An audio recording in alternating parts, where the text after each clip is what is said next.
You seem uncomfortable. Do it make you nervous, Corky? No. Thirsty, maybe. Curious, maybe. That's funny. I'm feeling a little bit curious myself.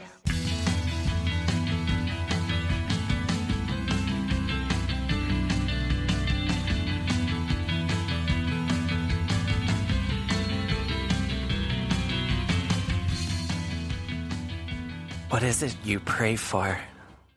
Salvation? And what would it feel like? A joyful note, without change, without end? Heaven? There's no music in that. Oh, but this. There is so much more the body can be made to feel. And you'll feel it all before we're through. Welcome to Pleasers. And Punishers. Where we talk about movies that people love to watch. Movies that ruin your today, tomorrow, and yesterday. And all things kinky and queer. I'm Caitlin of the North. I'm May, the sovereignty of anguish, Schultz. And I'm Amanda Jane Stern, choosing the life of regret option. Well, I guess we know your answer for later in the episode. Wait, what? That's my post-synopsis question. And today we're discussing how you're so tortured when you sleep, you're plagued by all your memories, you reach out and nobody's there, like a god without a prayer, as we finish up Julia, Joey, John, and Jamie June with Hellraiser from 2022, directed by David Bruckner, written by Ben Collins and Luke Petrowski, from a screen story co-written by David S. Goyer, starring Odessa Zion, Adam Faison, Drew Starkey, Brandon Flynn, Aoife Hines, Goran Vichknik, and Jamie Clayton. Music by Ben. Love it!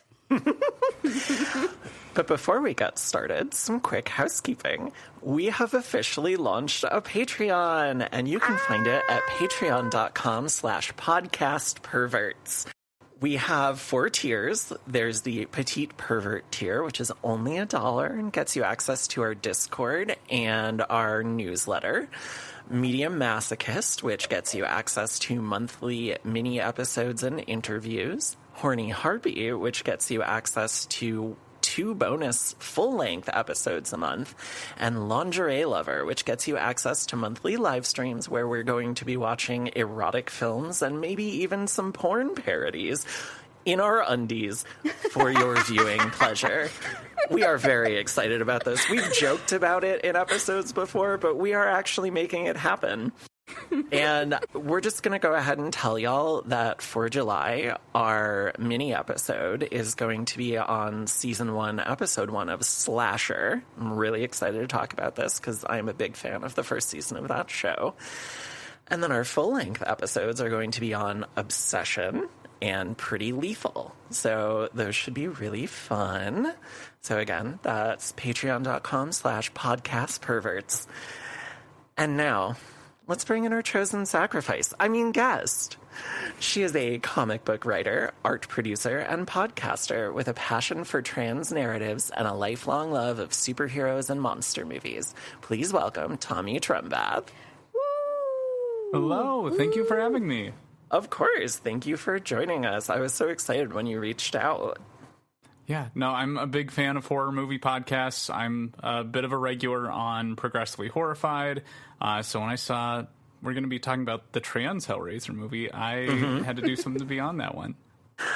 Well, we're glad you're here. And tell me, if you could make a legacy sequel to any horror movie or franchise, what would you choose? Oh, I've thought about this a lot, and I had a lot of small things come to mind, mostly things that I'm like, this needs a legacy sequel just so people can appreciate the original. But if there's one that I'm like, there's more to be said here, and like I think there's an audience for this, and that's RoboCop. Hell yes. Because that RoboCop remake that they did like 10, 15 years ago, not good. And still like the second best RoboCop movie. That's sad. So, like, I feel like there's so much you can say about, like, modern police violence with it. Maybe we use a different RoboCop. Maybe it's a victim of police violence that's the RoboCop this time. Maybe we find out Alex Murphy was part of the 60% of cops or whatever, and maybe it was the robot parts that made him not suck as a cop. There's so much to be explored, so much to be said, and, like, I'm not going to make that movie, but I would gladly make a RoboCop comic because no one gives a shit about RoboCop comics. If I suck, it doesn't matter. No one's going to care. So would you call it RoboComic? No. I'm sorry, that was terrible. Yeah. Great. I loved it. Who's your ideal director for that project? Oh, is Paul Verhoeven still alive? Yes. Oh, yeah. He Paul did Verhoeven, Benedetta again. a few years ago. He did what? Which Benedetta. which we covered back in November. Yes. Yeah, no, just bring him back. I don't think anyone can get it quite as right as he can. Can we establish that Joe Esterhaus cannot write the script, though? Correct. Especially modern Joe Esterhaus, who is... Joe like you Esterhaus going- is the same as old Joe Esterhaus. He's just more always been outspoken trash. about it. Yeah. Yeah, that's true. Okay, Joe Esterhaus has never met a vagina that he knows how to pleasure, so... That is very true. Yes, it is. Well, Amanda, Bombs what's... being lobbed over here. I have a lot of thoughts about Joe Esterhaus, okay? I'm an erotic thriller girly, so... Maybe we'll watch some of those on our Lingerie Lovers episodes. Yes. So, Amanda, what's your pick for this? Okay, Tommy, I love how you just had something really deep and insightful, and I'm going to go with something really horny. May, Caitlin, you might know where I'm going because we've had this chat several times, but Wishmaster. Hell, yes. I thought about Wishmaster as my choice. I love that first one. So, Tommy, in our private WhatsApp, I have an ongoing thread about how thirsty I am for the Wishmaster and how to get the Wishmaster to sleep with me without using a wish.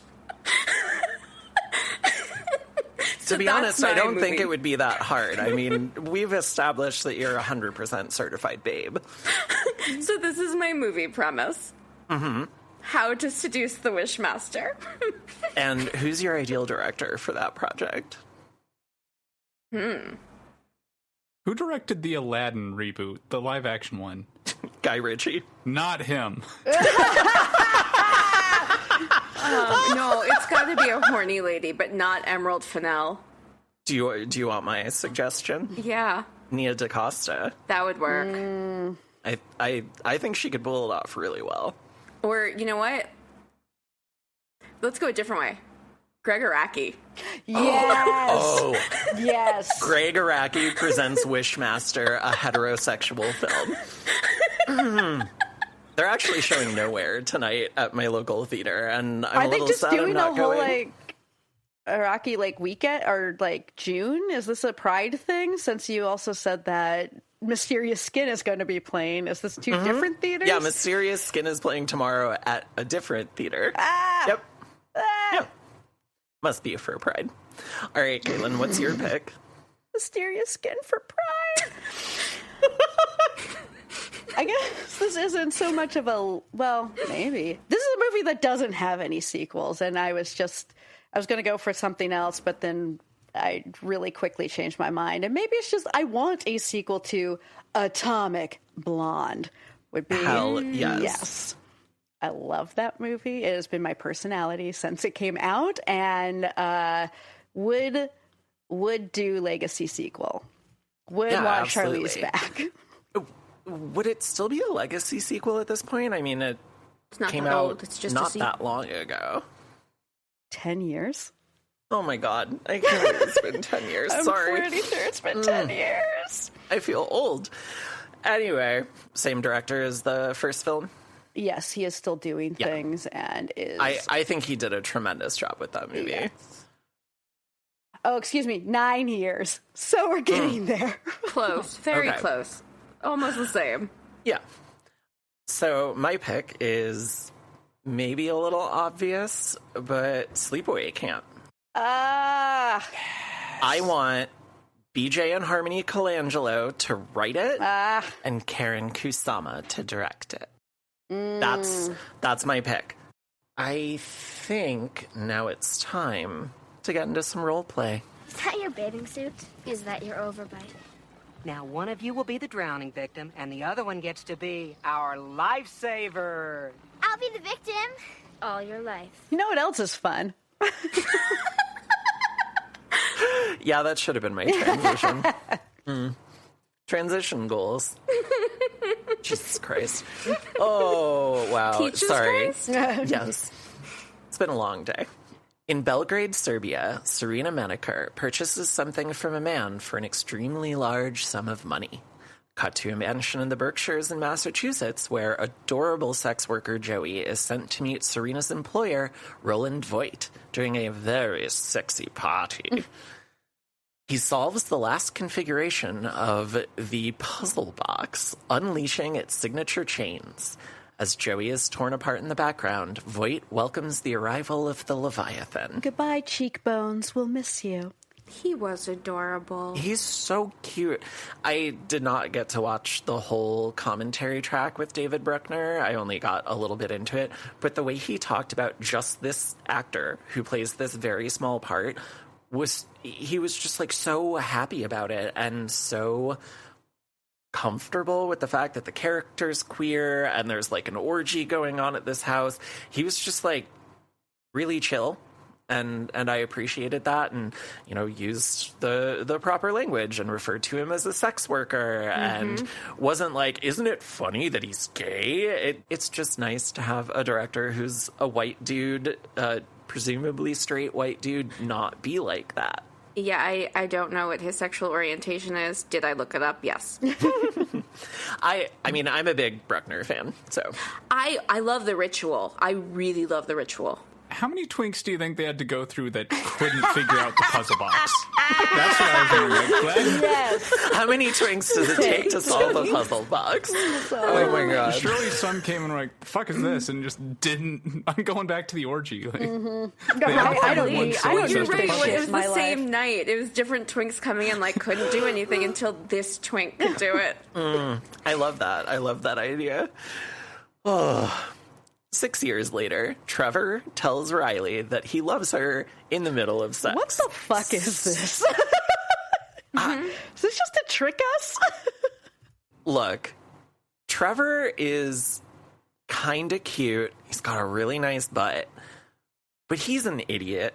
Yes. And Riley is way too hot for him. He's the guy in Queer, yeah? Yes. I haven't seen it. Yes. So, okay, I enjoyed Queer a lot. I like it more than the Call Me By Your Name movie. I like the score. But there's a lot of imagery that he's pulling very clearly from Gigles, and I just think that is a stronger movie because I really love it. I've still never seen it. Okay, well, that is something we will have to... I'm still not sure what Remedy. you just said. What did you say? Quirrell. Oh, yes. But properly we've talked French. about that. We have talked Yeah. about that. Oh my Okay, god! I'll start I was saying like, it I was English. like, I don't know what movie you're talking about right now. Got it. Quirrell. Okay, so Riley's brother Matt, Matt's boyfriend Colin, and their roommate Nora all meet Trevor, who awkwardly departs, and they all admit they could hear the two of them fucking. Matt doesn't want Riley involved with Trevor because they met in a 12-step program. When you are going through recovery, they do say, please don't start any new relationship. You're in a very vulnerable place right now. Yeah, it's true. And, it can lead to people relapsing together, exploiting each other, and it's unfortunate. But also 12-step programs are very problematic. Yeah. I believe we've talked about this before. But also the higher power part of it. That is exactly. Yeah. That's, yep. My God, who does not exist. angel to some, demon to others. Yeah, it really sucks that there aren't programs that aren't based in that sort of ideology. Yeah, it really is. I've heard tales of the kind of guys that will hit on you in a 12-step program, so like this kind of checks out. Yeah. In Trevor's incredible loft apartment, and reminder, this was filmed in Belgrade, but it takes place mostly in Massachusetts and Boston specifically. Not cheap.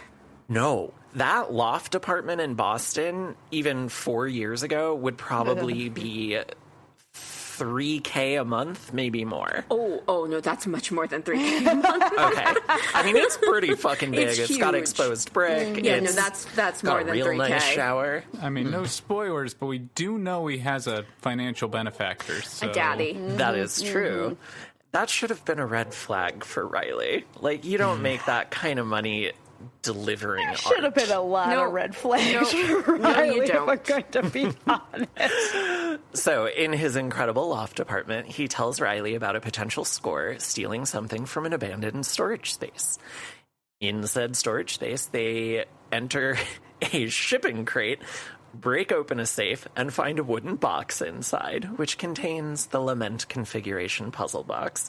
Nicely redesigned for this movie. I actually really love this redesign. I almost got it tattooed on me, but I did end up going with the original box for my tramp stamp. Love an original box, too. I just always love telling people about my built-in bit with the tattoo, that if anyone ever tops me and either of us come, I can say, you opened the box, we came. Riley gets home, clearly intoxicated, and Matt angrily kicks her out. She relapses by taking some pills off of the dirty, wet ground. And yes, I understand she's an addict dealing with this, but my OCD would override the addiction. You want to Because hear... I could not pick Like, this pills gross up. is so gross. Yeah. I had a Ugh. friend one time who was walking down the street, and his contact lens popped out onto the No, oh ground, no. and he had nothing to put it in, so he put it in his mouth. I think we're seeing Fury Road that night. Yep. And just kept it in do it his for mouth. Fury Road. I'm always so afraid if I like drop my birth control pill, that's always a fear. Like if I'm walking my dog and it's the time to take that pill, like there is no other option. I have to take this one or else I'm fucking up my timeline. Yeah, that's kind of scary. Tastes delightful like dirt. And So regret. Riley then heads to a nearby park where she solves the first iteration of the box. A blade emerges but fails to cut her, and the Cenobites show up to demand that she mark a sacrifice. Matt finds her passed out on, what are those things called? Whirligig or something like that? I almost said a Ferris wheel. Merry-go-round? Merry-go-round, yes. Merry-go-round, yeah? No, so that's not a merry-go-round has like the horsies and Yeah. stuff on it. No, No, that's that's a carousel. Oh. I Nay, I was always with thought you. they were interchangeable. No, I always... Huh. Okay. Well, we'll call it a merry-go-round. It's that tough. They thing. don't like us around public parks, so it's really hard to remember the equipment.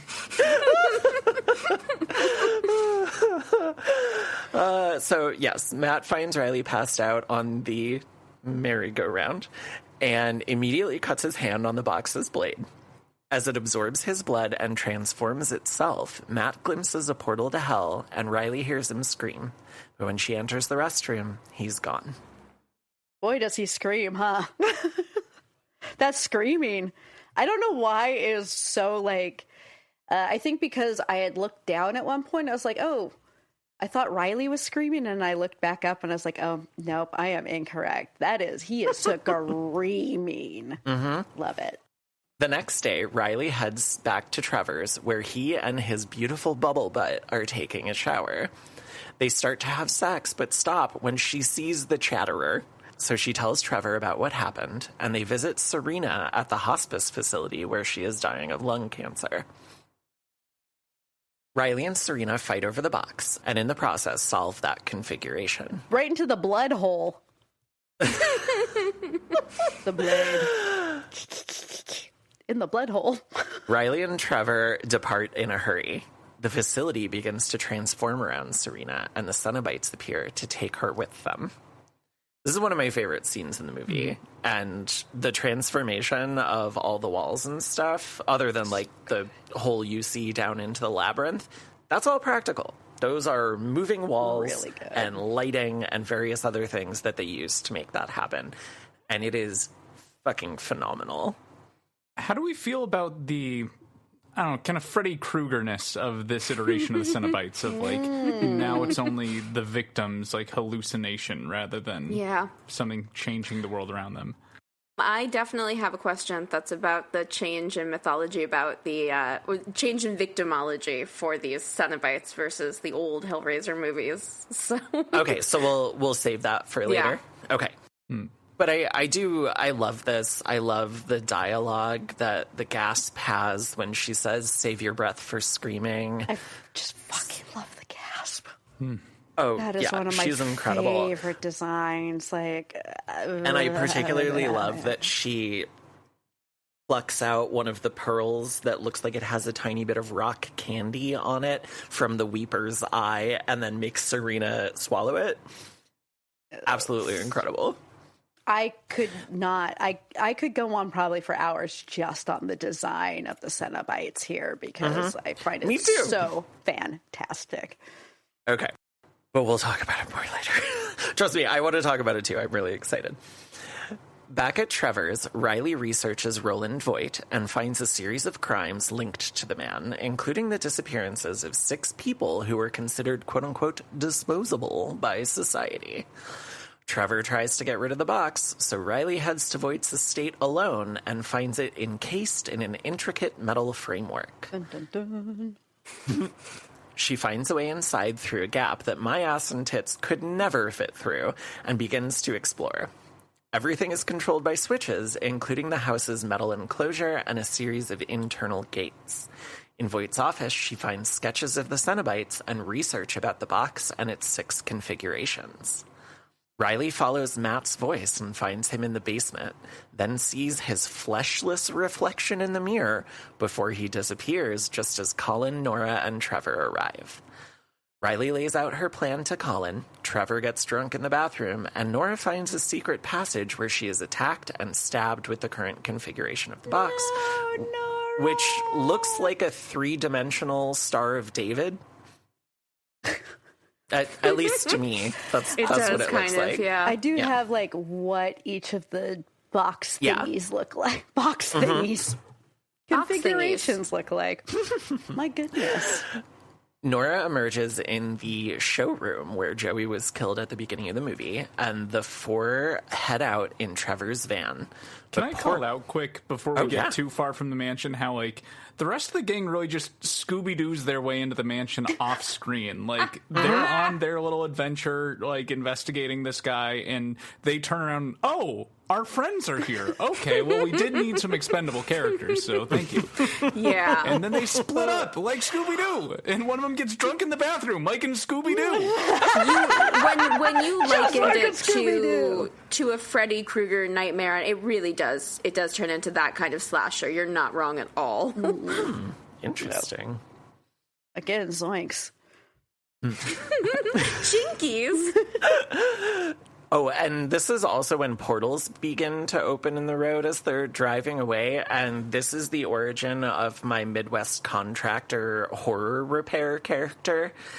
When I watched this movie with my friend Charlotte a couple of years ago, when we got to that part, just out of nowhere, I go, now what you got here is your standard portal to hell. Now, I can fix that up for you, but you got to remember this is a county road, so it's going to require permits, and don't worry, I know a guy in the permits office. We can get that pushed through for you. I can be out here with 2-3 guys next weekend, and we'll get it done for you in about 2-3 days. And we're also going to gather up all those pesky Cenobites for you. You don't want those guys wandering around, causing havoc, taking bites out of you, sending you to hell, you know? So, yeah, we'll clean it up, spick span, 2-3 days, no problem.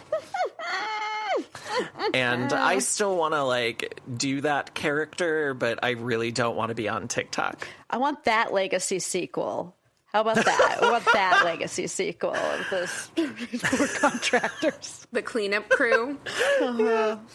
Every rich pervert knows about the box, seemingly. So surely, like, there's got to be government agencies controlled by other rich perverts that know how to clean up these things. Yeah, I really want to know for Riley and Colin how they're going to explain everyone else being gone. Don't worry about it. Who built this house? I have questions. So, also, quick side note. in the bit of the commentary that I watched when Bruckner was talking about Voight's character, apparently he was partially inspired by Jeffrey Epstein. No, that tracks. Mm-hmm. That makes sense. The two of us that didn't make any verbal acknowledgement of that, the looks on our faces, which you all can't see yet, I think said a lot. Uh-huh. Yeah. I'm still pissed his name rhymes with null and void. Like, and always say first and last name, so I hear it every time. Yeah. Because he doesn't like his deal. And now I'm just thinking about Marge saying, avoid the noid. I was going to say that it is. Sorry, I cannot do Marge Simpson justice. I apologize, everyone. I one time was supposed to say null and void in a play, and at least there's only one performance, but I absolutely said vollenoid. So, you know. This has definitely come up on the show before. It absolutely has, yes. Okay, so Nora is transported from the van into hell, where the androgynous hell priest and their Cenobite compatriots suspend her from chains, torture her a bit, and rip off her skin, which sends a splash of blood flying into the van and causes them to crash. Riley has a conversation with the hell priest about how to proceed and finally gets cut by the box. Her blood is in their hands, so they can take her anytime they want. But she has the option of marking 2 others to unlock the final configurations and receive her reward. I love that the Cenobites are like, we love this messy bitch. Like, we know she's a terrible roommate. She's always getting into fights, and everyone's coming into creepy mansions after her. We need to follow this girl. Cool shit's gonna happen. Yeah, because I think they know, and we'll talk about this more later with the addiction storyline, but they know that she is messy, and she is going to get other people hurt by this, which is a really sad and fucked up reality, and the Cenobites are kind of smartly taking advantage of that from their perspective. While being pursued and attacked by the Chatterer, who takes a chunk out of Trevor's arm, Riley marks it by stabbing it with the box's blade, and it is ripped apart by chains. Chatterer looks so ready for it, too. Like, they just step back, arms out. Like, arms this out. is normal Tuesday night for the Cenobites. They're probably all ripping each other apart regularly, piecing them back together. Do you think there's some relief for the Chatterer to be spared from this eternal existence? Or do you think they're sad about it? I think the hardest part is not being able to see where they're going as they walk, as I have found. I don't feel like the Cenobites really die. Or I feel like if a Cenobite kills another Cenobite, they probably just, like, wake up in hell and they're like, okay, your turn next time. Like, it's just like a topping, bottoming kind of thing. That is the question. Can a Cenobite die? Are you laughing at the topping bottoming comment? Okay. I was at, can a Cenobite die? That is, that's the question. But can a Cenobite come? Oh, that's actually a really sad question. I don't know. Is that part of the torture? It's perpetual edging? Oh, no, thank you. No. That is why I did think it was Look, sad. it's hard enough like, to come when you're trans, okay? I don't need that. Colin, Riley, and Trevor make their way back to the house, and Riley seals it up with the metal enclosure. Voight, who is burdened with a diabolical machine in his torso, comes out from the secret passage, and we discover that Trevor has been working for him this whole time. The first time I watched this and that reveal happened, I literally yelled at my fucking television. You fuck. Because, like, if you haven't seen this before, Trevor just seems like kind of a himbo. And then this happens and you're like, oh, fuck you. Fuck you to the ends of the earth, you piece of shit. He's an evil himbo. Again, why I love you? Why at the beginning there? Right? Yeah. If you knew what you were going to do here, why would you tell her you love her? That's no just reason. Cruel. Maybe he just really loves fucking her? I can think of a reason. Okay. If you're a big himbo guy with the sense of fragile pride, is it better to come too early or to just throw some emotional wreckage into the scene to like cover for it? So like, Fair. Oh shit, I'm not gonna get her there. I love you. Then it ends. You're only an emotional disappointment, not a physical disappointment. And as a himbo, he's very used to being an emotional disappointment. That's nothing. Oh my God. I love this read, and I will never watch this movie the same ever again. I am so glad that you're on this episode, Tomi. Hey. Oh, I'd love to hear it. Do we think he was one of the twinks that couldn't figure out the puzzle box at Yes. the orgy? Like, is that how Absolutely. Yes. Oh, interesting. That's why the Cenobites haven't come for him yet? Because like, Yeah. too He's- hard. Little dumb. Yeah, too dumb. I don't know if because Voight asks him why he didn't open it. So I think that maybe he was Voight's twink, and Voight didn't have him try to open it, but that they had a relationship, and that's how Voight was able to manipulate him. Oh, I kind of like that read too. He was too stupid to open it. Voight's twink Your was sex too tape. stupid to open it. Earlier on, does he seem to know like right where that top shelf alcohol is at his place, and like just immediately goes to town? There might be a little bit of familiarity with the house. Yeah. With that. Yeah. Ooh. Yeah, there's definitely trading some sexual favors going on here. Interesting. Oh my God, can you imagine trying to have sex while your nerves are literally being rotated and pulled? Do you think those clock mechanisms work as sex toys? No. Not for Voight, but maybe for Trevor. Tie my some God. beads to him. Do I want to get hung up by some hooks? Form of penetration. Amanda always loses it when I do my Doug Bradley Hell Priest voice, and I did it at the beginning of our Hellraiser 2, 3, and 4 episodes, and it's great because she always has the first line after my intro, and like sometimes she just sits there giggling for a minute before she can say it, and I love it. It's one of my favorite things. My giggling has now been pointed out on multiple podcasts. It's incredible. It's part of why I love having you. So, Riley plans to lure one of the Cenobites inside in order to mark it for sacrifice, but things go sideways. Voight marks Colin and then outs Trevor as a traitor. He details his choice from 6 years ago, liminal or sensation, and orders Trevor to let the Cenobites in. As the box, in its Leviathan configuration, releases blood upwards onto the skylight, the Leviathan itself descends from the clouds. And I love this shot because the house is surrounded by a maze, because the whole thing has essentially been transported to their realm, the same way that people were earlier when they were marked by the box. And I love that visual flourish. I know this is going to be wild, but the blood trickling up the lament configuration looks a little bit yummy, right? Oh, I mean, you're talking to someone with a blood was gonna fetish. say, I would literally be up there suspended on the skylight with like my mouth open and letting it just get all over me and rubbing it in. My girlfriend made some real nice tomato soup to pair with some grilled cheese that same week, and I'm like, I've seen this before in Hellraiser 2022.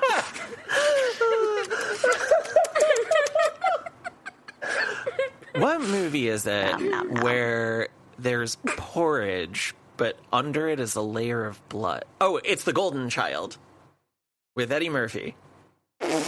No one else here has seen it. Never mind. I think I have seen it, but it was like I watched that movie over and over as a kid because it was one of those movies. movies that was like on HBO or Showtime all the time. If you could And- make a legacy sequel to one The Golden Child with Eddie You know Murphy. what? Honestly, I think a legacy sequel to that would be pretty cool because you could get Eddie Murphy and Charles Dance back because Charles Dance is the main antagonist. Beverly Hills Cop. Done. They already did that. They just did that. Well, it's terrible, so I'm making another one. Actually, I don't know if it was terrible. I don't think I saw that. I saw the Coming to America one, and I was so bummed out. So Voight reveals that he didn't build a fortress, but a cage, and demands the different gift. Riley grabs the box and releases the Cenobites, sadly not realizing that one of them is about to claim Colin down in the quote-unquote fuck dungeon. While she bargains and exchanges Trevor's life for Colin's, Voight's machine is removed and his body repairs itself in preparation for power. I love this. It's not as amazing as Frank's reconstitution in the original Hellraiser, but it's pretty fucking good. And I think this is a really great showcase of how well they used a fusion of both CGI and practical effects in the movie, because it just looks incredible to me. And it's really gross. Like, on more than just a pain level, I get why Roland is not happy with his gift. Like, we've seen people get turned into Cenobites plenty of times in these movies before, and they just put, like, a fucking abacus in his chest or like an accordion or something. Yeah. And that's like, no, this is nothing. Like, at least pull my skin apart or something. Like, this is just pain, but not in like a flashy way. This is lame pain. People will think I was in like some kind of, I don't know, circus accident. Not that demons from hell did this. He was in an organ accident. Oh, it is a little steampunk. And just edging the whole goddamn time. When other people get turned into Cenobites, they get brought down into the Hell Dimension. He's still just in his own home. Well, because he wasn't turned into a Cenobite. That was just his gift. His gift was eternal sensation. You're welcome. What a great gift. Yeah, I didn't say it was good. Just edged the whole time. Well, it's almost like they gave him like a tickling sex toy, but put it in him so he doesn't get the effect of the tickling. Interesting. That's what I'm saying, edging the whole time. A giant claw breaks through the skylight, puncturing him immediately after he was just repaired, and lifting him upwards as Trevor is dragged down into hell. Fuck you, Trevor! Fuck you, Trevor. Riley then chooses the lament configuration, a life of regret and mourning, and is able to walk away relatively unscathed with Colin, who definitely needs to go to the hospital. Inside the Leviathan, Voight is mounted to a metal structure, peeled, and transformed into a Christ-like Cenobite. Jesus wept. Indeed. All right. Which configuration / gift are you choosing? Can I just get the box sans demons? Can I just go home with it? Like, I've Just got the box. I've got the stimmy flavor of ADHD. Like, So I think box that's the is a lament great configuration. gift. That's just never changing it. Just keep it as it is. No, Yeah. or just like, hey, can you guys give me an exact copy of this without all the demons inside? Like, I Yeah, no just want blades. I've got one. I've got one of those. Yeah, over me there. too. The blades, like, it's kind of like that Don't Wake Daddy children's game. That kind of adds a bit of excitement to it. Like, oh, don't get stabbed by the scary Rubik's Cube. Oh, Don't Wake Daddy Hell Priest. Yeah, what kind of daddy are we talking about? Okay, so Amanda, which one are you choosing? I mean, you said at the top of the episode that you're choosing lament. Yeah. So I'm guessing I'm going to stick with it. Okay. No Caitlin? regrets ever. I've made my choices and I will live with them. I feel like I would choose knowledge and then be really bummed out about what happened next. Yeah. That is exactly my answer. I'm presuming that, like, someone must have chosen knowledge and then made a bunch of fan art in some notebooks that Roland Voight got, because, like, someone had to see all these Cenobites and live and write out all these configuration things. So Yeah, like, you turn into the penis head from Hellbound. I don't want to turn into the penis head. I would turn into the penis head. Dr. Dickhead. Dr. Dickhead. Yeah, no, Caitlin, my answer is the same as yours. Because it's like, yeah, give me knowledge, and then you Bummed get out. knowledge, and a lot of it's really bad. I mean, out, but imagine whatever just happens. knowing everything. And Yeah, I already have an issue forgetting certain things, so okay. Yeah. Okay. the last line of dialogue from Colin is like, "Did you make the right choice, or was your choice the right one?" It's so good. And you know, the looming or implied question is like, should she have chosen resurrection Right. for her brother? Like, this is the right Right. one. This is the right one, right? Do we think, like, would he have just been a meat suit, like, in the first couple of Hellraisers, and then they'd have to kill a bunch of more puzzle twinks in the mansion to bring it back to life? Or I think that's definitely possible, and I think the implication is that it wouldn't really be him, that he would come back, like, without his soul, or come back evil in some way, and that's the catch with it. Because all of them, except Lament, have a catch. Presumably. Lament's just living your goddamn remember life. when Julia comes back, she's got no skin. Mm-hmm. Same with Frank. So he'd probably come back like that and have to get a new skin suit. Mm-hmm. I do think the Hell Priest should have rubbed some salt in the wound to be like, there was no catch. We would have just brought him back, you idiot. You made the wrong choice. So good. You stupid bitch. You ruined everything. Ugh, I gotta stop quoting that. It's quotable. It is quotable. I know. I know. Very eternally disappointed mad that Rachel Bloom is a Zionist. So disappointed. Anyway. Tommy, what was your first experience with this movie? Let's see. I watched it with a nearby friend my first year of transition. It was one of those hangouts where you're like, I don't know if this is a date or not, and like just kind of sussing out the vibe. And I don't think they had seen other Hellraisers, so felt a little weird. But this is like, I think you might actually benefit by having no Hellraiser expectations going into this one. So good for her. I don't disagree with that. Yeah. Amanda, what about you? This was like your second watch, right? Yes. This was my second watch. This was part of my doing all 11 Hellraiser movies. I have talked about how I feel about Hellraisers 5 through 10, which I do see are listed down below. So I'm saving my diatribe for the fourth time for when we get there in the game, and I wonder what it is. If you're asking plot points, I could tell you the plot points. Yeah, I did every single Hellraiser movie. I adore 1 and 2. 1 is one of my top all-time favorite movies. I have a big soft spot for number 4 because I just think it's fun and it's kind of balls to the wall, and I really like when a sequel just goes for it and does the wild things. Number 4 rules, and it's like the only time a slasher going into space has actually been good. Yeah, we when you're hearing this, it will have come out a week previous, and we had a really great discussion on that one. And then I have a weird soft spot for number 7 because it doesn't totally work. It's not great, but it is kind of getting back to the kinkiness, and that's part of what I like about the Hellraiser universe. I like the sex and death, pain and pleasure threshold metaphor and the queer kinkiness. That's what speaks to me. So the fact that 7 is kind of going back to that, I enjoy. So yeah, this was a second watch. I saw it not long after it came out. Caitlin? I was really excited for this coming out, and it was a few months after Prey on Hulu. And I probably get into this later, but I had a friend, a really great friend, who was working at the Intellectual House down at University of Washington, which is a longhouse. And he, because of COVID and everything, and because it was just released on streaming, was like, we have a projector. Why don't we show these movies?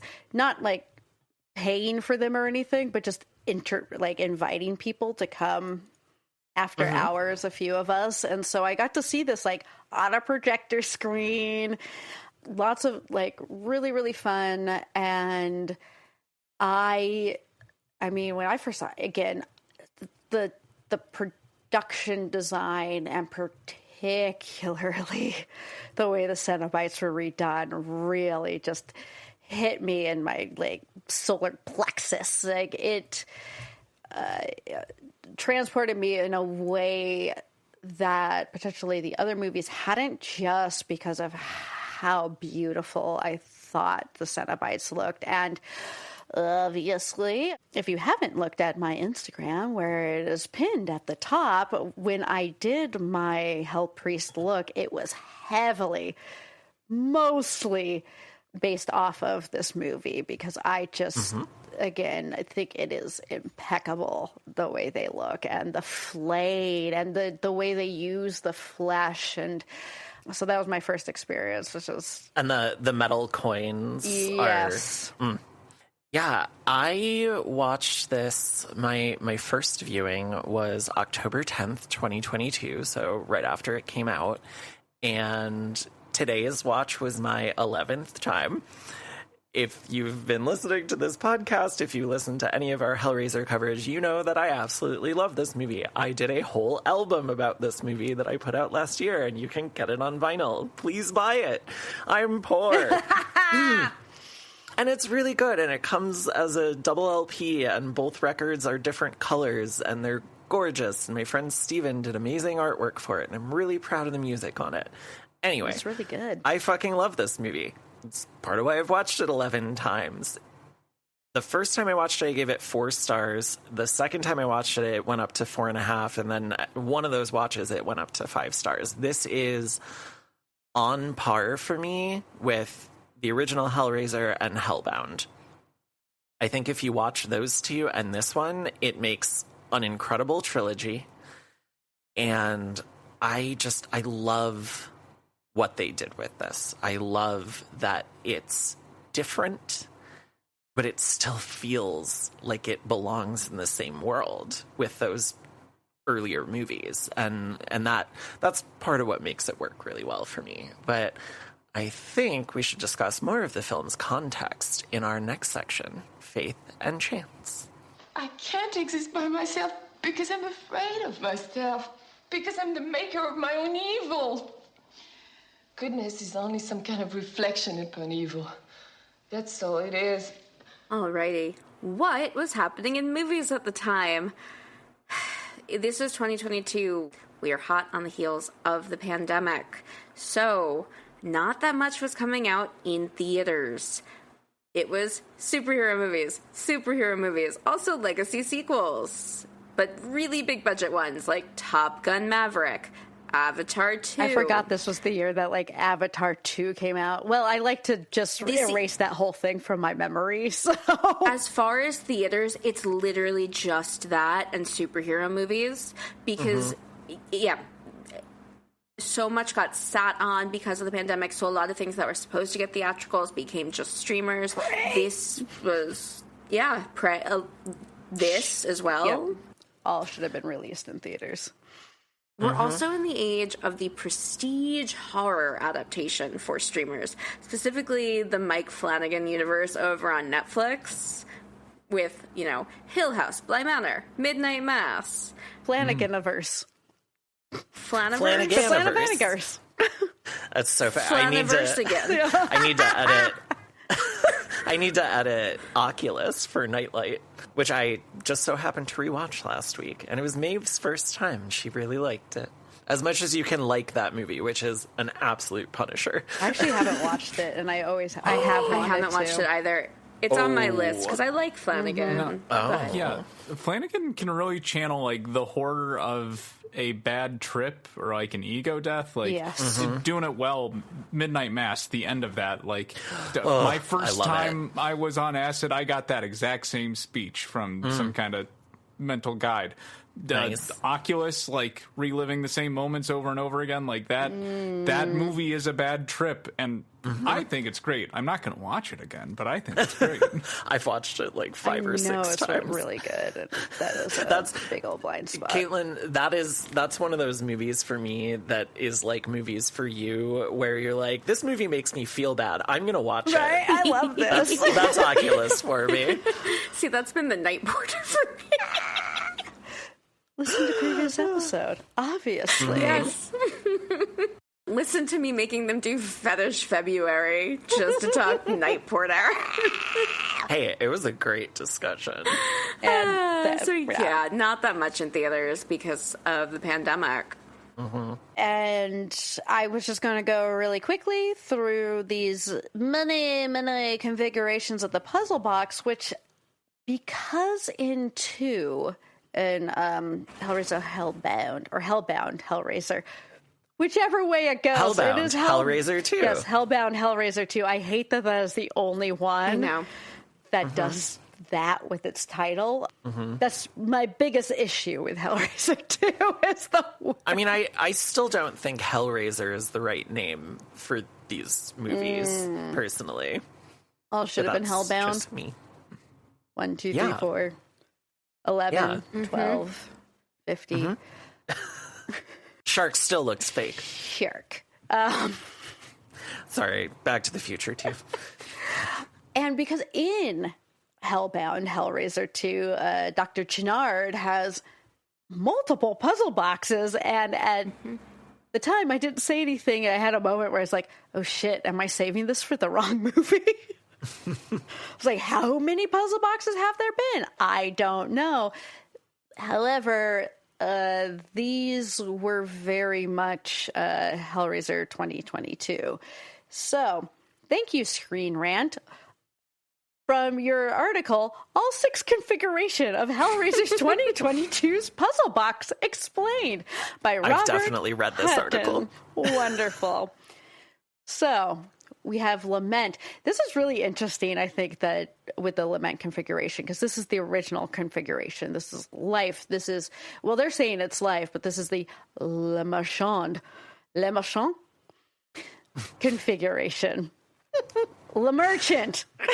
Do you want me to? Le Marchand, right? Would that be it? Marchand? Le Marchand. Le Marchand. Yeah. Configuration, yes. Yeah. Oh, hooray. It would just be a le, not a lay, because the French Yep. It's not Spanish Sound like at you have a all. cold. Yep, original configuration. And I loved this quote, which is, the cost of the Lament configuration is that Riley will have to live with the choices she has made during her encounter with the Cenobites and the thought of what she could have done with her power. Which, again, that ending is just like, oh, fuck you. How I felt about, like, oh, no. But also correct. Oh, no. Again, I really feel like they had to lay it on thick to make her feel bad about this. Like, he's seen 2 of the gifts. One of them was just a big old hook through the chest, and the other was something worse through the chest. Like, what were you going to put through her chest if she chose anything else? What could it be? Oh my god, wait. You know what? I'll wait until we get to the resurrection one. All right. To say what I'm going to say.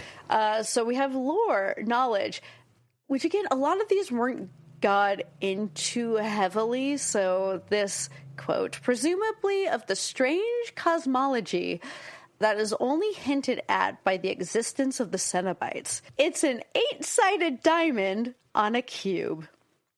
That's what that looks like, apparently. I love this one with the, what, Laterant? Laterant? Yeah, Laterant. Which I spelled wrong on my album. I spelled it with 2 A's instead of an... I spelled it Laudarant instead of Erant, and I'm really mad at myself about it. Makes so it special. The track list is your own personal Lament There you go. Yeah, sure is. And especially because David Bruckner has a copy of my record. And what? Oh, yeah. Our previous guest, Chelsea Stardust, is best friends with Bruckner's wife, and I sent her a copy of my record. And so you're saying we should try to get him on the podcast? I mean, maybe? I don't know. I think it'd be great. But what the hell am I doing here? You should have had him on this episode. No, we should have him on an episode to not talk about his own movie. Yes. But I'm talking about, like, the worst Hellraiser, whichever y'all determine that. I haven't watched the shitty we'll find one, so. out. 9. Really? Yeah, we know that Amanda's least favorite is 9. And 5. I like this one because it just says 2 pyramids merging, which, oh no. Like, if you choose that, what does that mean exactly? Are you going to end up like the twins from Bloodline? I'm assuming that it would, probably fuse you with the person that you desire. So the twins from Bloodline. Yeah. Which, That doesn't seem so bad. all right. So I mean, you can it squish a doesn't guy seem great. between you. It's kind of rad. Yeah, it's great. I love that death in Bloodline. It's so awesome. We have liminal, which is sensation, which are Roland Voight. Which we know not to pick. Yeah. Yep. Yeah. You know, I bet the Cenobites are kind of pissed after Backrooms came out, knowing like, we could have done something like that for Liminal. We could have sent them into Kmart. We could have put like CDs in his head and had him have to live his life like that. DJ CD Cenobite. This is dedicated to hedonistic sensation and takes the form of two intersecting trapezoid-like shapes. This is the one I said looks Yes. like the Star of David, but 3D. Most, It's like if you combined the Star of David and a dreidel. Anyway. Whichever one you're making out of clay is fine. A golem? How do we not have the Vigil on our schedule? I don't know. That's one of my favorites. I know, you love I that love the movie. Vigil We gotta talk about that. so much. Lazarus, which is resurrection. I know that's very shocking to people. Very biblical. And this is a sloping rectangular prism. So my thought for this is, if you choose to resurrect someone, like I said earlier, they're either going to come back as a shell of themselves, come back without a soul, come back evil, or what if it requires you to take their place in hell? What if it brings them back and then you are then dead? Or at least being tortured by the Cenobites and their ilk. I think that would be a really appropriate twist for, the monkey's paw aspect of these gifts. I mean, if we're going to give this a biblical namesake, and I know they've wanted to do various, like, Hellraiser across time movies, can we see, did Jesus accidentally make a Cenobite, or did he resurrect Lazarus and he came back as a Cenobite? Like, oh my God, Jesus versus Hellraiser. Yes, Jesus versus Hellraiser. Judas felt so bad about getting Jesus crucified and killed that he found the box and solved it and got 6 people killed so he could bring Jesus back. Tracks. I like it too. Because Judas was fucking gay and he was in love with boyfriend. Jesus. And that's why he betrayed him. I mean, Toxic Yowie. Crossing over with maybe our most toxic religion, like, this franchise does have the best crossover potential of, like, any of the slashers, right? Like, Yes, and yet when they actually try to go there, we just get some black and white morality bullshit from a straight dude. I'm looking at you, Scott Derrickson, number 5. I've been waiting. I've been waiting for it to happen. It's happened every So episode mad at this Scott month. Derrickson for number 5. So mad this one. I want to see the Twilight vampires run into this shit. I want to see Predator try and take down a Cenobite. Oh my We God. did discuss this, didn't we? Did we? I can't remember. We definitely discussed Predator taking down something. That might have been last month. I can't remember. okay. But no, I love that idea. It's incredible. So good. And then, I guess things not taking me down, Leviathan, power. This is the pointy 8-sided diamond. I think of it as the stabby one. Yes, so stabby. Yeah. The D8. The evil D8. Final form. Achieved. Can grant the gift associated with any of the other 6 configurations. And this is the one that we kind of see on Hellbound. However, it's different.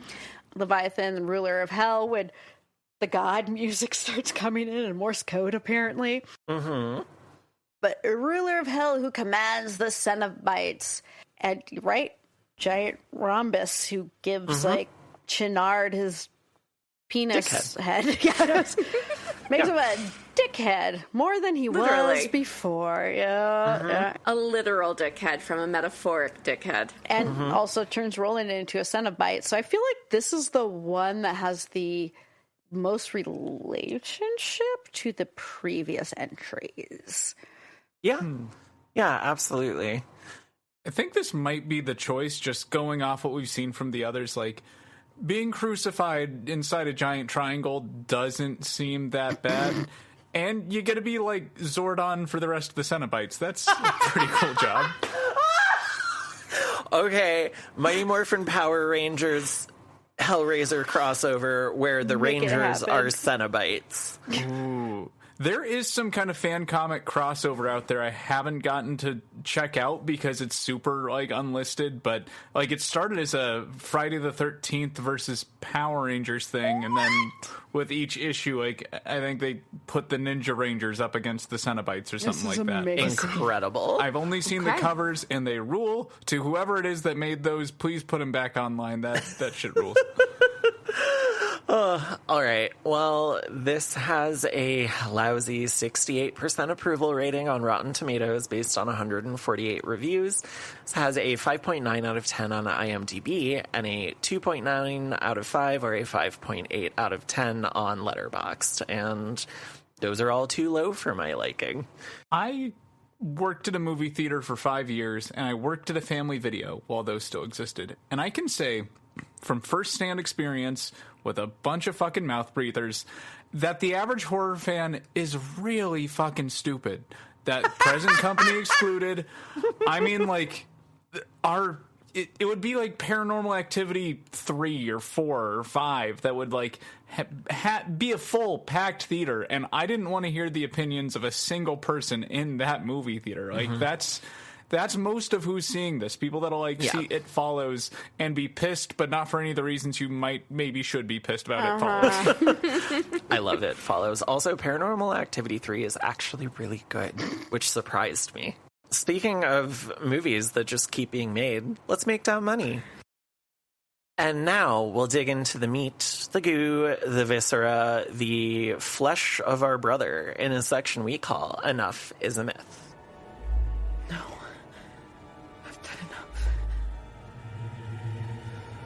Enough is a myth. Okay, so in the original Hellraiser lore, there's a pretty clear delineation in who should be punished and who spared based on their morality and deeds. In this iteration, anyone who is close to Riley is at risk of being tortured by the Cenobites, whether they're good or bad. Does this new mythology track with the old lore? Is it more or less effective than the original lore? Someone still has to be marked. The blade has to taste their blood, essentially, for them to be marked as a sacrifice for the Cenobites. And so I don't think it's random. I don't think it's just like anyone near her. It's the people who are actively getting hurt by this. That obviously ties in very closely to the addiction storyline that we're doing here. And so I think for this movie, it really works because we're operating under a different structure here. We're operating with expanded lore that does some different things, and I find it very effective. I like what it's doing, but I feel like it's different enough that I'm like, this didn't need to be Hellraiser necessarily, or this idea, like, fits any number of other things, original IP. Honestly, this could have been a 13 Ghosts sequel, maybe even much easier than it could have been a Hellraiser sequel. And I've heard Ghosts, people so say that before. Wait, you hate 13 Ghosts? Yes. Oh my god, I love that movie. It's my favorite new metal horror movie. The one black character in it, they have rap through the credits, and she's written like Chevy Chase's character in Community would have written her. Like, it's... Look, I'm not saying she's well written, but she is a rapper. She was a rapper before she was an actor, so I think letting her rap over the credits was actually pretty cool. Yeah, it's the one decent thing I guess they could have done for her in that movie. The most decent thing they could have done was not make that movie. But I will say, though, like, That's how I feel about Hellraiser 9. Every great thing I've heard about that has come from children. Like, I was a kid when that came out, and, like, it is a great horror movie for children because it's like if Scooby-Doo was actually scary and killed people, and, like, it's even got Shaggy in it, so it checks out. It's true. No zoinks, yeah, yes. No zoinks. Caitlin, do you have any Do you want thoughts to on add this? anything, or do you want me to move on to the next question, Caitlin?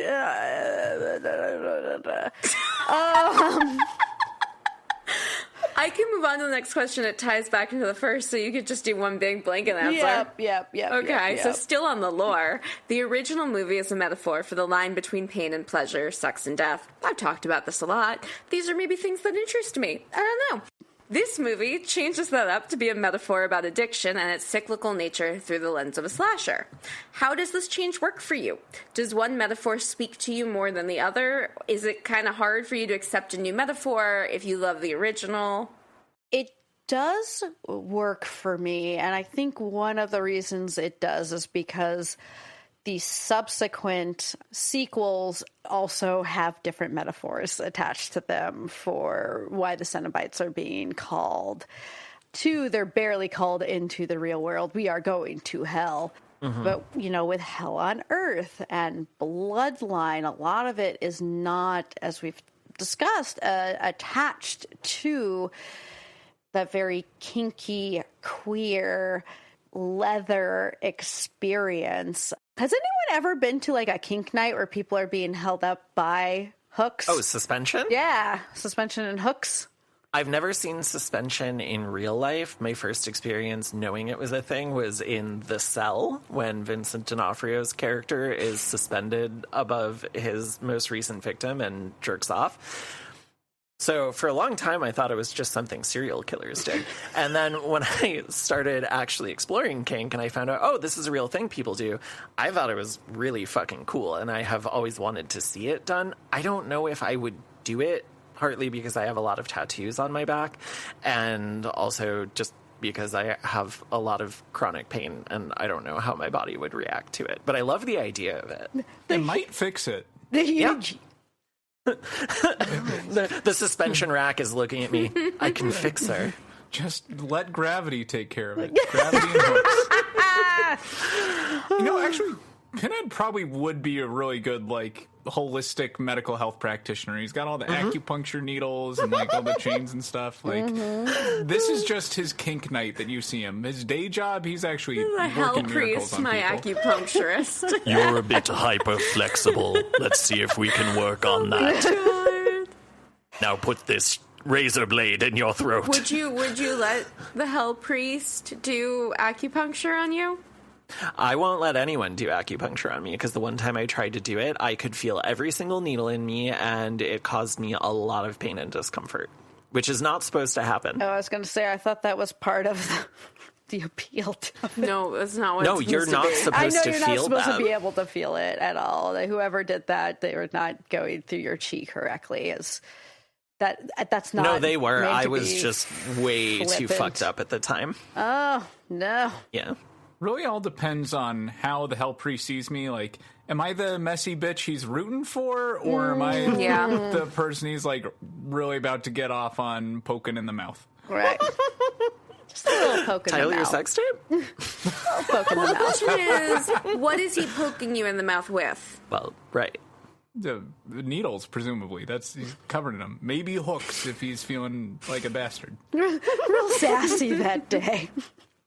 I do think, though, that with turning the metaphor into addiction does work for me, because a lot of addiction has to do with pursuing that pleasure, but also there is a lot of pain that is associated with that. That can either be when you're coming down, it can be what you do to other people. And so even though it is not the kinky sex part of pain and pleasure, there is an aspect of that when it does come to addiction that I think rings true.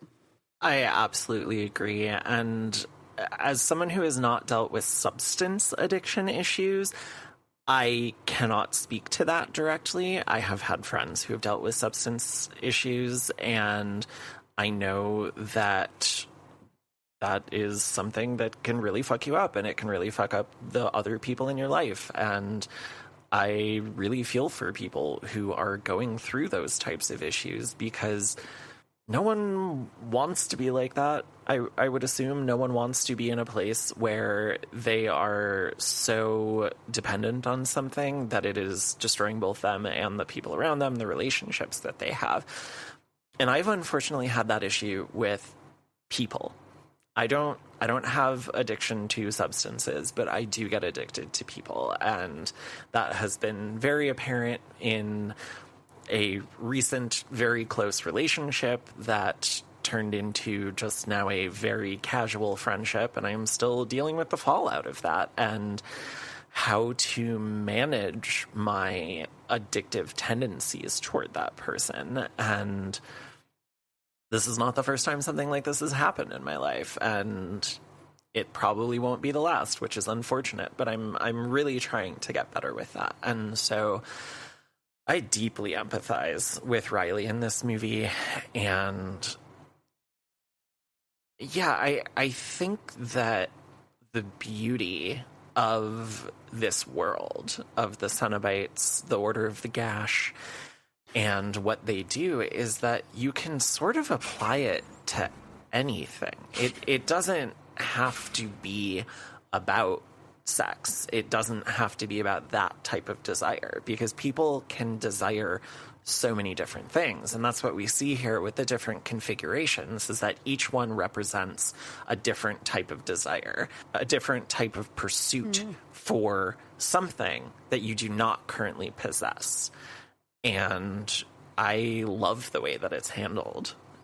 I know I've seen a lot of people be like, do we really need another movie about addiction? And it's like, yeah, we do, because this is something that really affects people. And horror is always the best place to explore things like that. And have I talked about being a little sick of trauma horror? Yeah, I have. But it's not because I think it's not valid. It's because I don't always want to watch a movie that hits me right in the feels and makes me feel like shit. Sometimes I just want to be entertained. But that's me. That's my preference, and that's fine. But I love this movie, and I love what it does.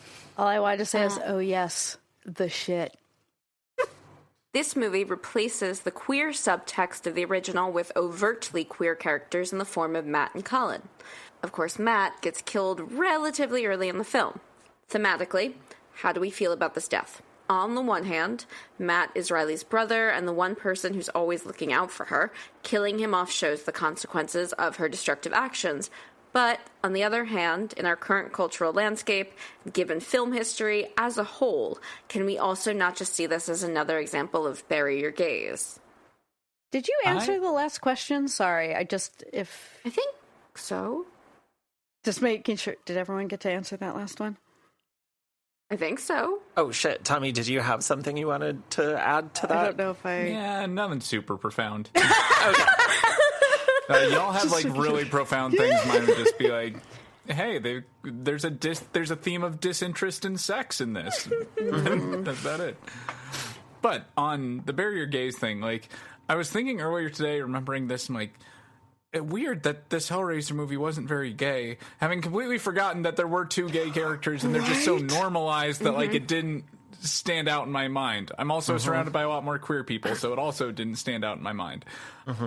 So like, kudos to that. And we do get two gays, and one of them gets to live. So like, then balancing the scales. That's I think that if we did not have Colin, and if Colin did not survive until the end, I would be pissed, because then we would really be burying our gaze. We would be losing both of those characters.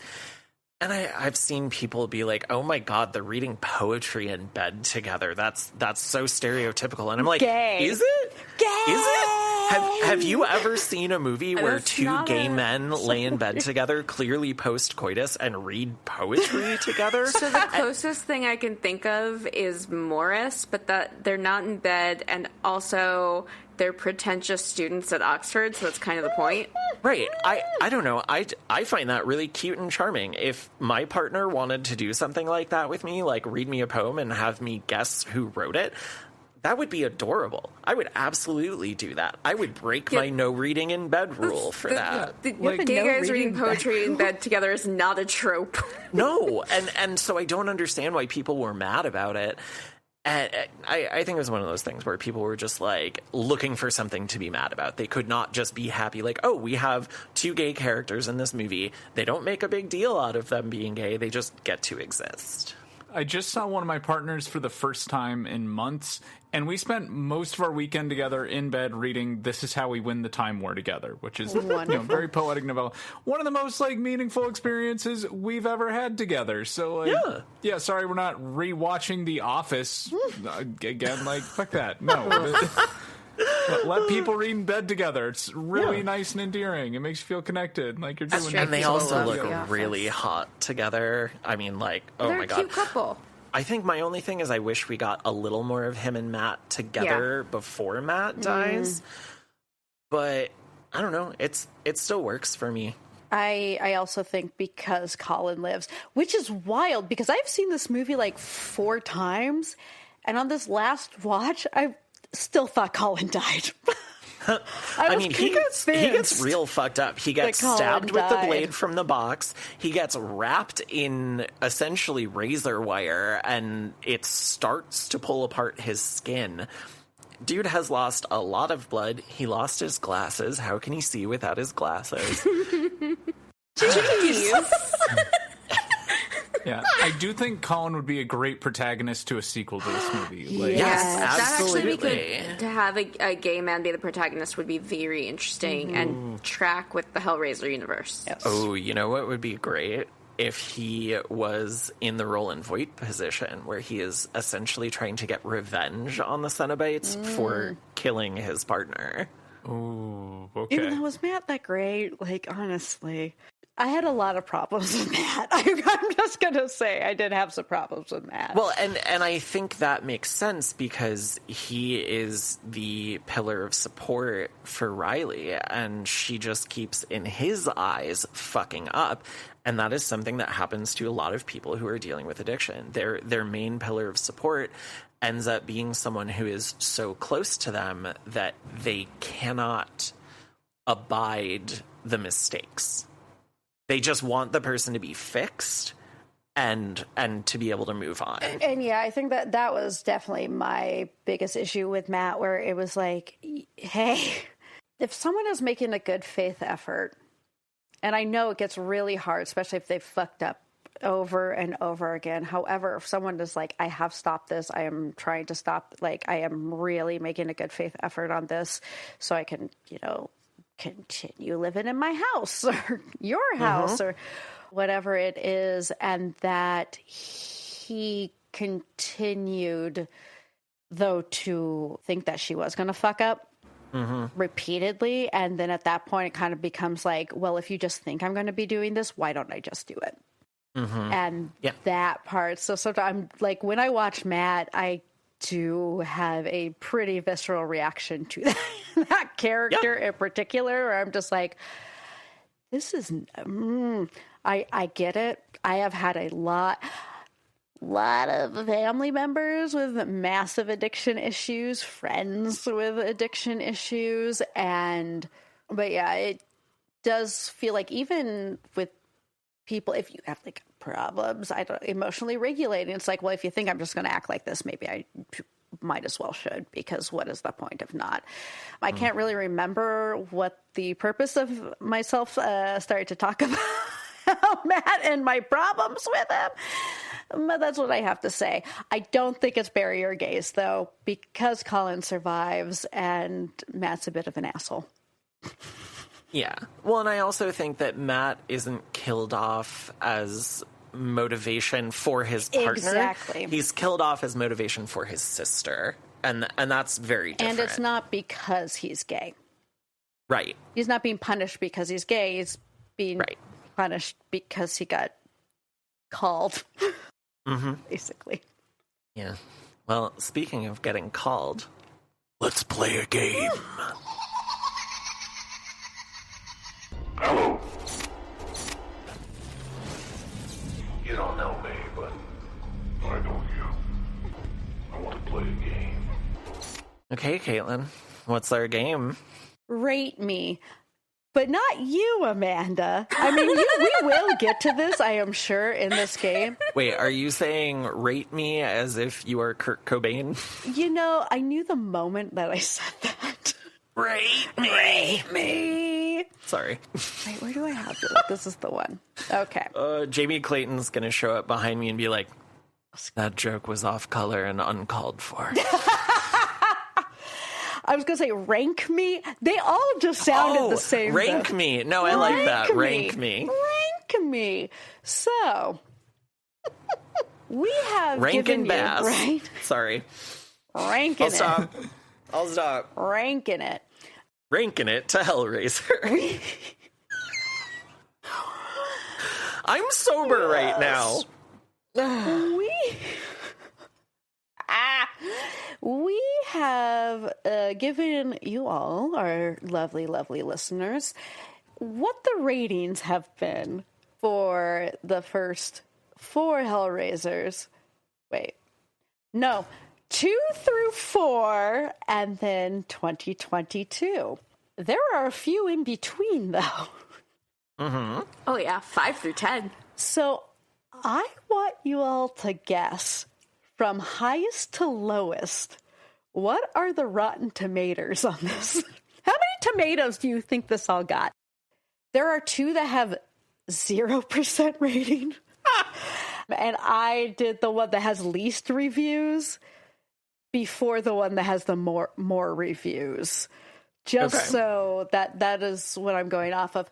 So we have Hellraiser Inferno from 2000, Hellraiser Hellseeker from 2002, Hellraiser Deader, which I hated just saying or looking at terrible that. title. Oof. Yeah. 2005, Hellraiser Hellworld also came out in 2005.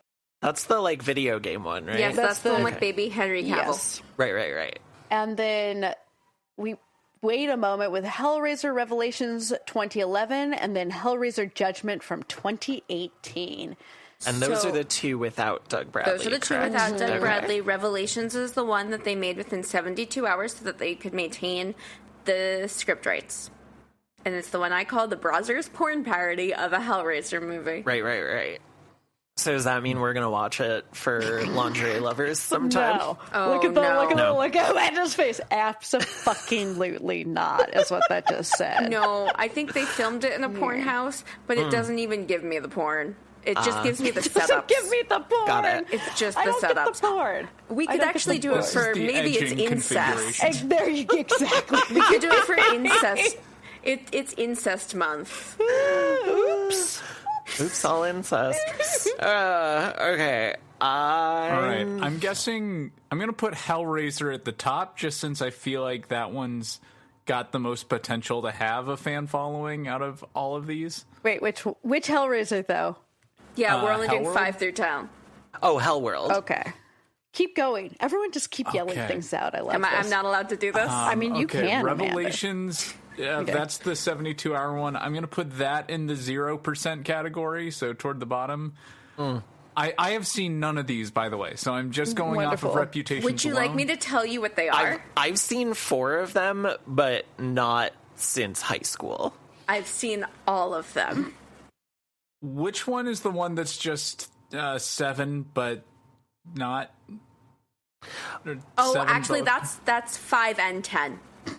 Oh, interesting. 5 and 10 are very, very similar. You might be referring to 10. 5, 6, 7, 8, 9, 10. Judgment. Yes. Be 10. Mm-hmm. I love that you wrote, she's a bottom for Revelations. Inferno is That's the Scott Derrickson it's one. the Scott Derrickson. It's one with James Remar. It's like an attempt at a noir, but it's dumb. Hellseeker is the one where Kirsty is back, and it follows her husband after he gets into a car accident with her, and it has a very brief cameo from Heather Langenkamp. Oh. It's not great, but at least it's not 5. Deader is the one where there's like a death cult. Ooh. And a journalist gets sent to Romania to study this death cult. And it's got the butler from Parent Trap being cunty and just sexy. battling. I buttle. Hellworld is the video game one with Lance Henriksen and Henry Cavill, where there actually really isn't the Hell Priest in it, but it's all Lance Henriksen. Revelations is the one where Doug Bradley said, fuck this shit, I'm out. Mm-hmm. And they wrote the script within 72 hours because they didn't want to lose the rights. And then Judgment is very similar thematically to number 5, but that's like Deadly Sins killing. So that would be your 7. I'm gonna also put Judgment in the bottom. That's my guess. I really want to hear what Amanda thinks all of these are.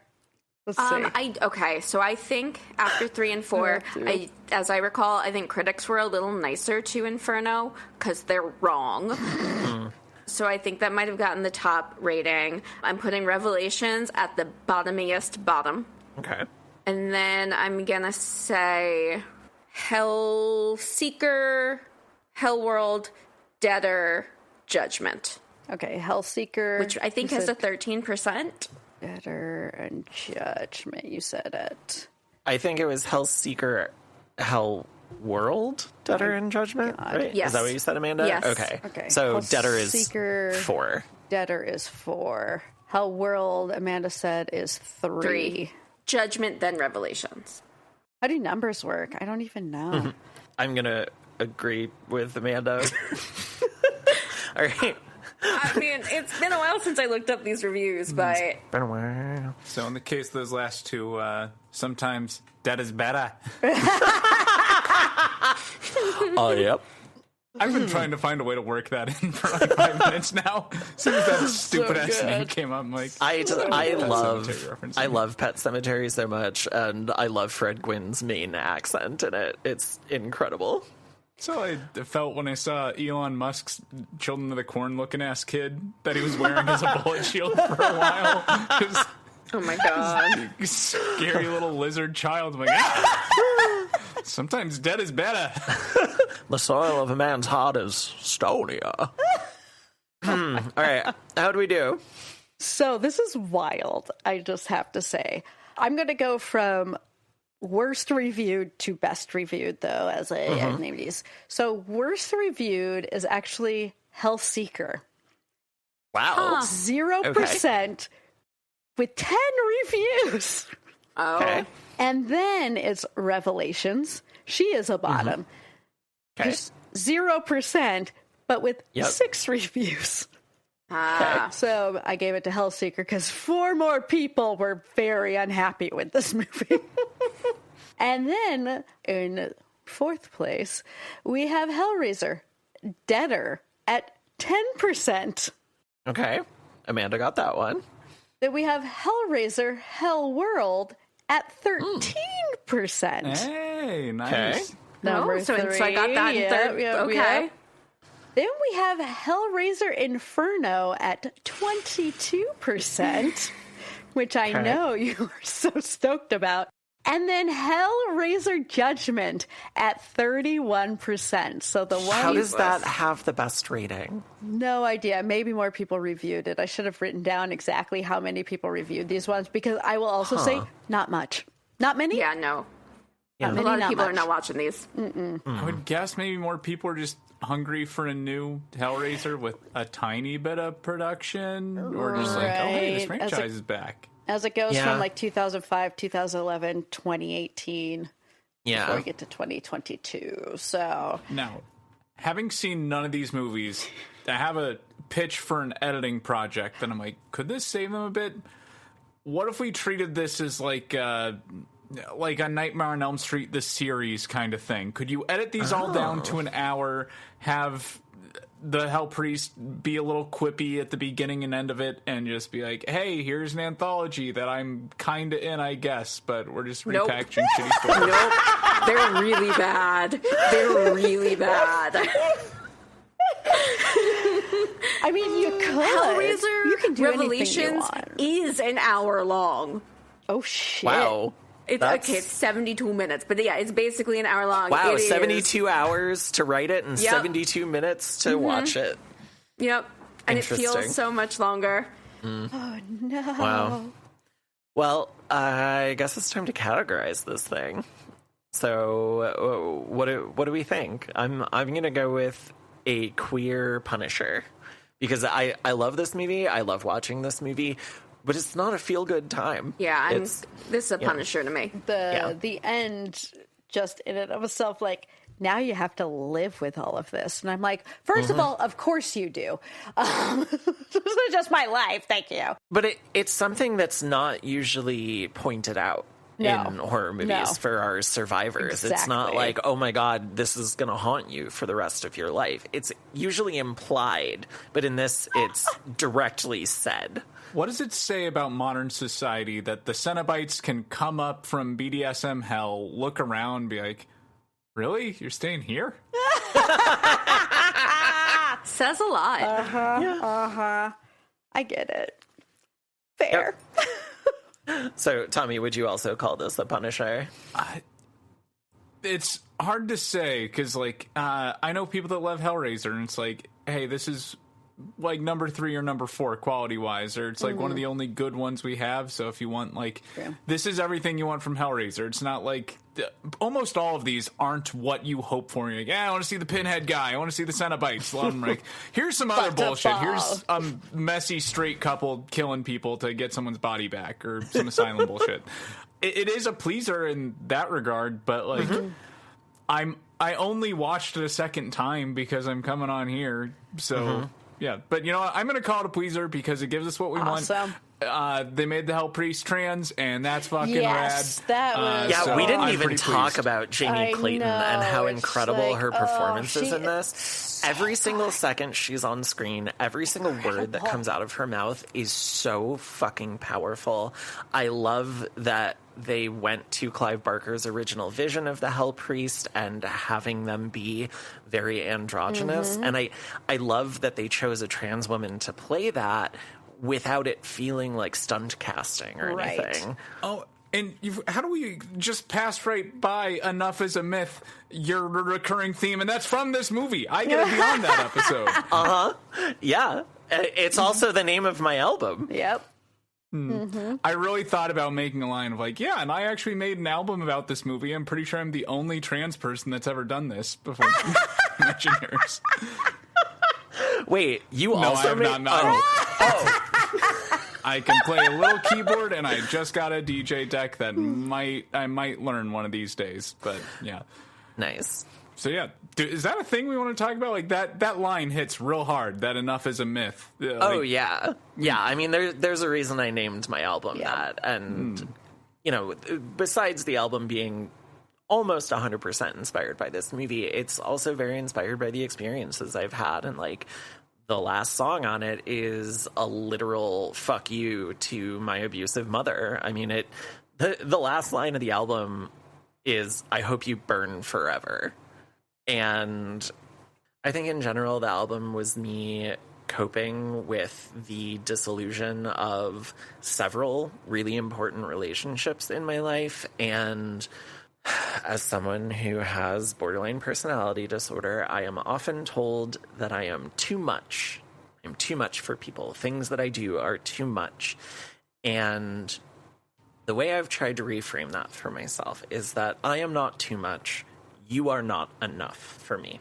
And so the phrase enough is a myth really hits home for me, because it's like people are choosing to stop themselves from being able to handle me, because yeah, I can be a lot, and I also do a lot of work to manage my mental health and do a lot of work to be the best version of myself that I can be, to take care of the people in my life as much as I can. And it's like, you know, the very basic version of this is, if you can't handle me at my whatever, then you don't deserve me at my this good thing.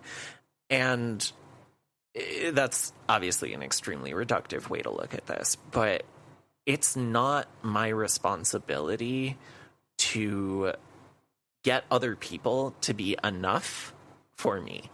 If people choose to be able to do that, then they're going to reap the rewards of a relationship with me where I am going to be ride or die for them every second of every day. And that's just who I am as a person. And yeah, sorry, that was a bit rambly. But important final thoughts, it seems. I was going to say, this is very final thoughts. Yeah.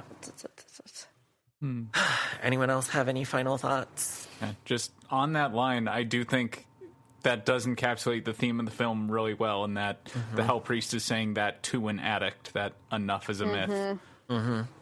Yeah.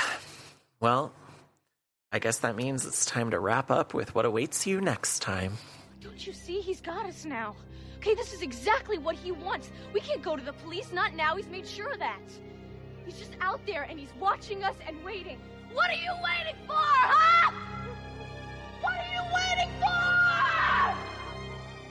And that brings us to the end of our episode. Thanks so much for joining us on this journey, fellow travelers. If you like what you hear, please leave us a rating and review wherever you can, because it helps more people find the show, and it makes us all tingly inside. Speaking of which, we have a review from Amber Q. This was left on a Spotify episode a few weeks back. And Amber says, "This has quickly become my favorite podcast. Not to be all parasocial and gross, LOL, but when a witch is truly going through it, sometimes a new episode drop is the highlight and joy in a day. Y'all are just so fantastic. I always end an episode feeling like I learned new things and was seen as a weirdo dyke pervert nerd, LOL. Yes. Also not uncommon to get teary along with May, and love how warm and caring the energy always seems to be. Hope y'all are blessed in every lifetime." Thank you, Amber. Yeah, thank you so much, Amber. That means a lot. I'm glad you can get weepy with me and are also a weirdo dyke pervert. So you can also find us on Instagram at Pleasers and Punishers, and on Bsky at Pleasers Punishers. And like I mentioned at the top of the episode, you can now find us on Patreon at patreon.com/podcastperverts. You can find me on Bsky and Letterboxd at Everson Poe. You can find my music on Ampwall, Bandcamp, and streaming services as Everson Poe, 2 separate words. Go buy my Hellraiser album. It's called Enough is a Myth. And you can hear me podcasting on Tender Subject and Slayerfest 98. Caitlin? I don't even know anymore. I can be found on Threads and Instagram at Caitlin of the North, Cat of the North on Letterboxd, and I keep popping up on People Into the Skizzes, Patreon, Buffy Watch Along, Fuck My Hellmouth. Amanda? I can be found on Bsky, Instagram, and TikTok at Amanda Jane Stern. I am on Letterboxd at Witchy Wanderer, and you can also hear me podcasting on Murder Meet Fiction. Woo! Woo! And Tommy, where can you be found, and do you have anything you want to plug? I know when I asked you for a bio, you sent me a very long bio, and I was like, this is so impressive. Like, just staggeringly impressive how much stuff you do. Thank you. Let's see. Will this episode be out before the end of June? Yes, this is coming out June 25th, 2 weeks from today, right? June 25th. Okay, so I will still be featured in a comic anthology on Kickstarter, Buy Visibility, Buy. That has a lot of talented creators on it. I co-wrote a polyamorous post-apocalyptic story with my friend Amy Wickendahl, who's Iowa's first trans elected official, and with art brought to life by Matt Salisbury. Oh, nice. You can hear my dulcet tones on a couple other podcasts. I host Transcending Comics, which is seemingly the first trans comic book podcast. Giant Sized Violence, a Toku Comics podcast. If you love Godzilla, Power Rangers, and anything that looks like that in the form of a comic, check it out there. Also, since there was a Buffy mention, I produced the Repatterning podcast, which gets into mental health, witchy stuff, self-development, and it's hosted by one of Joss Whedon's exes. So, wow. Yeah, that's the connection there. Interesting. Gonna have to start listening to that one. Check out my comic, When We Transform. That's on Global Comics. It's kind of a trans take on Power Rangers. And speaking of that, you can check out my award-winning episode that's on both my main podcast feeds called It's Morphin' Time. It's a psychedelic, experimental coming-out episode with a bunch of music sampled. I take a lot of pride in it, because I've never really heard another episode like it elsewhere. So check those things out. Oh, find me on Bsky as at Tomi Trembath. That's Tomi. And finally, check out my Instagram as at Keymaster Collective. I work with light reactive color changing art. I am not a visual artist myself. I just produce it through other folks. If that sounds like something you want to check out and do, please reach out to me. I have a Google Doc with some guides on how it works. I want to see more art like it out in the world, so reach out to me and I'll share what little I know. That's so fucking cool. And just thank you again for joining us for this. I love everything you brought to the table, and this was a wonderful discussion. Yeah, I had a lovely time. This was so much fun. And your podcast rules, by the way. It's very fun to listen to. You guys are hilarious. Thank you. And I was literally listening to your most recent Hellraiser episode, like, right up until we hopped on. Well, I guess that means we'll have to have you back sometime. So we'll talk about that off mic. And next week's episode will be our transition from Season 1 to Season 2, a collection of outtakes and bloopers that I've assembled over the last year. I have around 110 so far in my little outtakes folder, and when I stitch them all together, it's probably going to be around 2 hours long. Oh my God. I was going to say, have fun listening to me talk about Sailor Moon and just not being able to pronounce anyone's name. But yeah, it should be a great time. And after that, we're officially switching to video episodes for both Patreon and our main feed, so you can see our beautiful faces. And you can also see the reactions that we have when someone says something that is shocking. Or just like whatever, because I'm just very reactive with my face. Yeah, there are a lot of facial reactions on this podcast. Honestly, if a podcast has ever lent itself to being in a visual medium, it is ours. Servant face all day. And July is our free-for-all month, so our first proper episode is my pick, and it's going to be on Travis Stevens' A Wounded Fawn, which is one of my favorite horror movies and just one of my favorite movies of all time. I am very excited to talk about it. But until then, do some aftercare, clean your toys, set healthy boundaries, and live with the choices you've made.